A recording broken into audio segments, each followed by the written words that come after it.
The plane passes through a storm and the captain and crew think it's a pretty normal occurrence. As time goes on, they learn how wrong they were. The first scene of the film takes place on board IA-42 passenger flight from Dallas to London.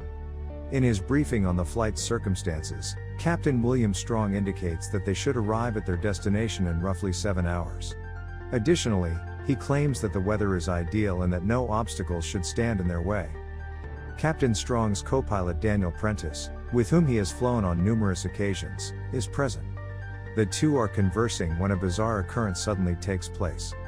Captain Strong makes a rescue call after noticing some flickering in the cockpit's electronics. Fortunately, the ground control informs him that they are in good mechanical condition and that the sky in front of them is clear. The pilots are relieved by this, but just as they move a little bit further, they spot a massive storm building. Captain Strong is shocked and calls ground control again right away because it was just mentioned that the skies would be clean. The man claims that the storm came out of nowhere, which surprises them. Captain Strong tells the passengers to stay in their seats. Daniel, the co-pilot, has some reservations about the plan, but the captain insists that it is the only option. The passengers then scream in terror as the two of them brace themselves through the violent turbulence. Luckily, after a brief fright, the jet makes it through the storm and flies through clear skies. The pilots are astounded to find the sky entirely dark as night has fallen and the passengers sigh with relief. Also, the storm shut off all internal signals in the aircraft. All communication with the ground control is now lost, and only the radar is operational. They continue moving forward despite this, believing it to be merely a storm-related fault. For the following 30 minutes, they are unable to detect a single aircraft on their radar, which makes them suspicious. CPT Strong decides to circle the area in an attempt to spot someone. Before doing so, he makes a call to Cameron, one of the flight attendants, and requests that she tell the passengers to take their seats as they will be making a descent. The pilots begin to descend following their plan just as they become aware of something on their radar. The captain initially expresses happiness, but as soon as Daniel adds that this isn't a typical airplane, he begins to feel fear. Unexpectedly, they witness numerous fighter jets pounding a city in what appears to be a conflict. The passengers become alarmed as a result, but the flight attendant swiftly assuages their fears by assuring them that everything would be all right. Meanwhile, the pilots are as astounded inside the cockpit. But before they can explore, several fighter aircraft begin to circle them. They utilize their radar to escape the firing line and fly upward just before they are about to be assaulted. With this, the threat is temporarily avoided, but the passengers are starting to become tenser and tenser. Captain Strong is unable to communicate with anyone on the ground in the interim. He decides to descend once more because he has no idea where he is. The idea is to climb the surrounding area and determine its precise location. Daniel protests right away since he is concerned about the danger below, but when the captain says that they will soon run out of fuel, he accepts. Dale and Bennett, two passengers who later turn out to be historians, think the scenario is strange and decide to let the captain know. They then attempt to smuggle themselves into the cockpit to alert Captain Strong that the fighter planes they just saw haven't been produced since 1946. They are the Luftwaffe, a Nazi-owned and run organization.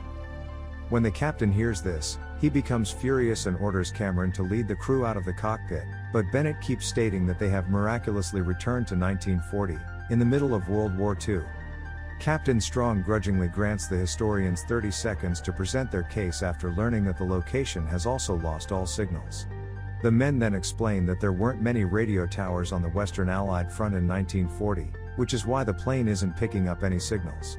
Additionally, they mention that the plane passed through Saint-Nazaire, which was the target of a deliberate Nazi attack on the west coast of France in 1940. The captain is becoming more and more enraged by the rumors, and he believes that the historians are playing pranks on him. After instructing them to keep their mouths shut, he sends them off to their seats.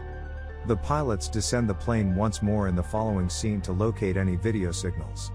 Fortunately, they get in touch with a British man, who asks the captain to identify himself right away. Captain Strong complies and adds that they require quick assistance, but the radio operator, Nigel, is dubious of their intentions. According to him, it is difficult to receive a radio signal from an aircraft that is flying at a great height. For good reason, The British did not possess such sophisticated technology to intercept long-distance broadcasts during the Second World War. As time is running out, Captain Strong asks Nigel for assistance, but the latter is uncertain who they are. Nigel responds that it is June 17, 1940, when Captain Strong asks him for the date. The captains are shocked by this and finally understand that the historians were telling the truth. They still fail to persuade Nigel that they are a commercial aircraft, though. With no other options, Captain Strong summons the historians and allows them to speak with Nigel. Through his inferences, Bennett determines a general position and adds that they have passed the area where the Lancastria was sunk. Nigel is shocked when he hears this because the Lancastria is still in operation during his day. He then decides to go to his superior to see if the men are telling the truth. A passenger inside the aircraft hears the talk taking place in the cockpit and learns of the predicament. He then decides to act independently and climbs out of his chair. Then he tells everyone that they are currently above France and that somehow the plane has been transported back to 1940. Additionally, he mentions that Hitler's army is currently encroaching on the nation and urges everyone to get together to oppose him. When they hear this, the majority of the passengers begin to mock him and brand him a madman. Nevertheless, some of them decide to accompany him. As a result, the newly formed group plans to take over the cockpit and crash land, but they are prevented by a few US soldiers. A fight soon breaks out, and even the flight attendants get involved. Fortunately, the evil people have been taken down and are restrained by being fastened to their chairs, preventing any disruption. In the meantime, Nigel makes touch with the pilot once more and informs him that their assessment of the Lancastria was accurate. He also said that they were able to save many lives thanks to the knowledge. As a result, Nigel chooses to assist the captain in landing the plane after gaining the captain's trust. But he'll need to know their precise position for that. Although Captain Strong and the historians provide a rough geographic estimate, it is still insufficient. To make themselves apparent to the British soldiers, the co-pilot devises a strategy to turn back their lights. Sadly, as soon as he does, the Germans discover them and begin encircling them with fighter jets. They begin firing at the plane, causing the occupants to flee in panic. Strong remains calm in the face of this and makes every effort to stop the onslaught. Then he devises a scheme to destroy the Luftwaffe.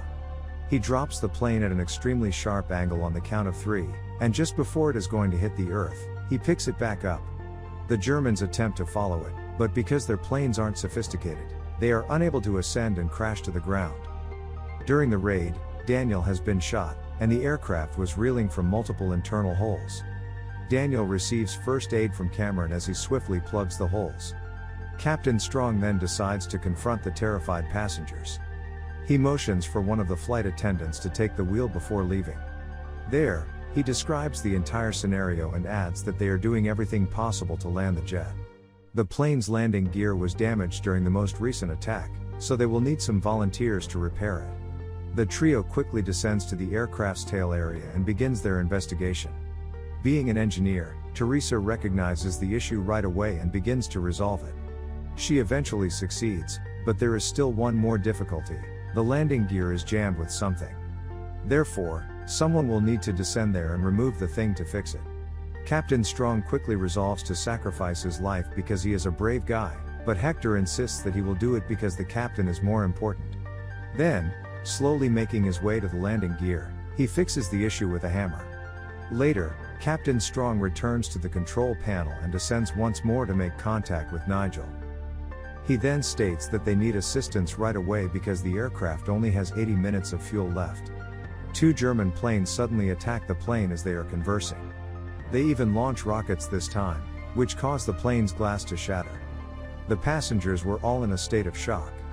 Captain Strong devises a new strategy to avoid adversaries.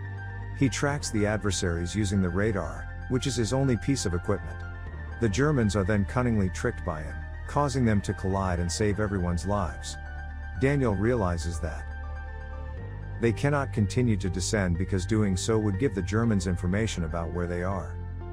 Bennett has the bright idea that they should disable the plane's radar and send it to Nigel so that he can use it to direct them to safety just as all hope seems to be lost.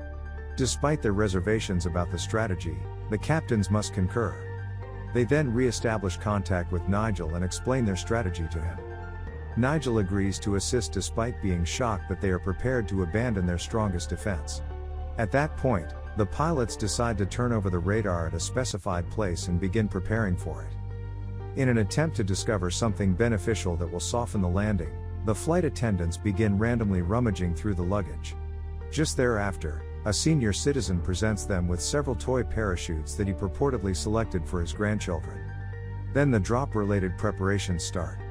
The radar is hastily wrapped in a heavy layer of clothing and suspended using parachutes. They eventually arrive at the designated location, throw the gadget out of the aircraft, and let Nigel know what happened. Sadly, the parcel arrives close to the Swiss-German border and is initially spotted by the Nazis. A fierce gunfight between the two sides starts as soon as the British Army personnel arrives. The British deliver the item to Nigel after the Nazis are mercifully slaughtered. He doesn't waste any time in rapidly assembling his base's radar and turning it on. Then, using the tool, he directs Captain Strong until they arrive at a secure location. Now that the aircraft's fuel supply is extremely low, the captain orders Nigel to locate a landing location as soon as feasible. He quickly notices a big blip on the radar that doesn't resemble any aircraft as he scans the area. Unexpectedly, the blip turns out to be a different storm like the one that transferred them here. When Captain Strong notices this, he advises them to pass through it because they lack the fuel to land somewhere else. He then bids Nigel farewell and expresses gratitude for his help. He then informs the passengers that they would experience another storm and, with any hope, run into each other soon. Then, with Daniel, Captain Strong braces himself and pilots the plane into the storm. Happily, their strategy succeeds, and the plane is transferred back to the current day in Berlin. When they get in touch with the local ground control, they are informed that the entire runway has been cleared for their landing. Flight IA-42 finally lands after 6 hours of mayhem and fear. All of the passengers start leaving one by one after celebrating the landing in the film's last scene. Captain Strong exits the cockpit as well and discovers the same elderly man alone inside the aircraft. The radar system that saved Europe was the title of the book he was working on.